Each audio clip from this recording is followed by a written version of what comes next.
just a couple of potential use case. And again, you're only limited to your imagination in terms of what you would like to automate. But here's just a couple of potential use cases looking at a credit union.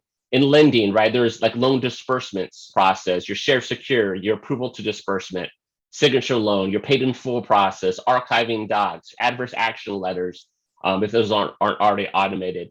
A lot within the card services, balance transfer process, creating new cards, card disbursements, dispute processes, operations. You have a TCR and the day closing, compliance checks, even validate the know your customer doc validation. Mortgage processes, there's so much in the mortgage process that could be automated, especially the third party document ordering. When you think about floods, appraisals, all those various different documents that you have to go to outside websites, and all you're doing is just pulling down information, you're entering information and pulling it down. You can get bots to go take all that information and pull all those documents down in so that your processors can actually take a look at that. They don't have to do all that manual work. But even in other support functions, right? Reporting analytics is another huge use case. If you think the time it takes to go out to your data warehouse or to go out to your shared drive, you have to pull a report from this particular area, bots can go and aggregate all of this data and information and put it into a master, database or a master table for you so that you can actually perform analysis on these reports. So report curation, report distribution, data aggregation is huge. Human resources,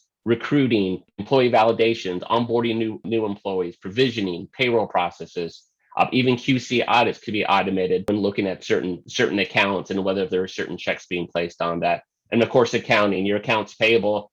Usually a lot of companies already have this type of technology. When an invoice comes in, there's some OCR technology that looks at the invoice, pulls the information out, puts it into the system, does the approvals. That's part of that automation process. But GL reconciliation, 5300 call reports. Again, the list can go on and on, or processes that can be automated within the credit union.